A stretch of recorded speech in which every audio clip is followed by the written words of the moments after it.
Hi, this is Michelle Abendschan, and this is our first speech for Public Speaking 101. The subject is show and tell, and I would like to pan around to my audience here. We have 4 family members. Actually, we have 5 adult family members, including the cameraman, and my 2 grandchildren and 4 dogs. So we're quite the zoo.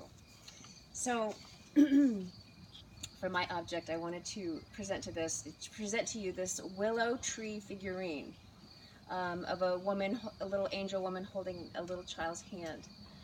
The reason I chose this figurine is from an experience about 16 years ago. A girlfriend of mine had a baby.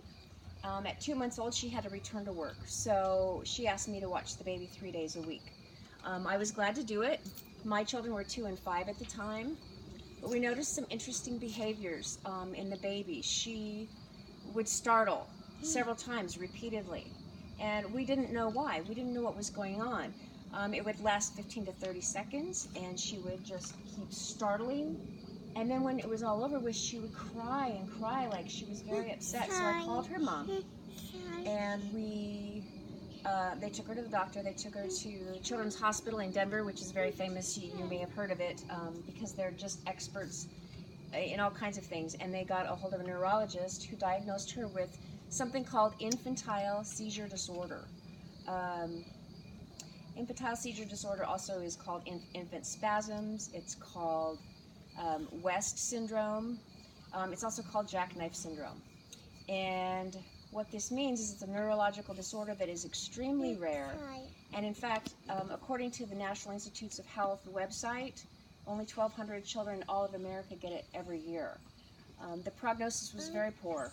She only had a 20% survival rate. They say that 1 in 5 children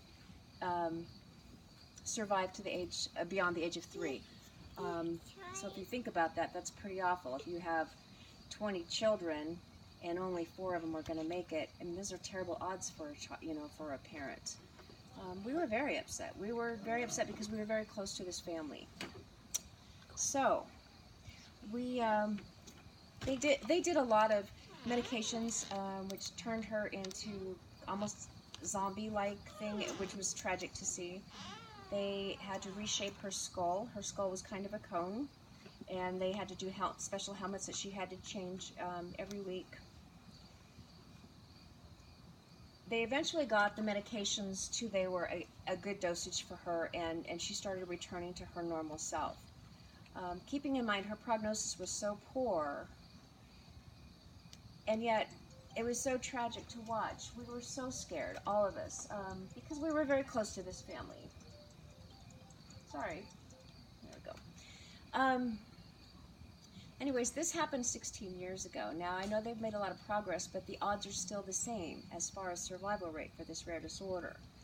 The reason I am choosing this object today is on her 3rd birthday, her mother gave this to me because I used my OT experience to try to help with her walking, talking, speaking, learning things, and I'm proud to say that she is now going to be 16 next month, and she's going to be driving.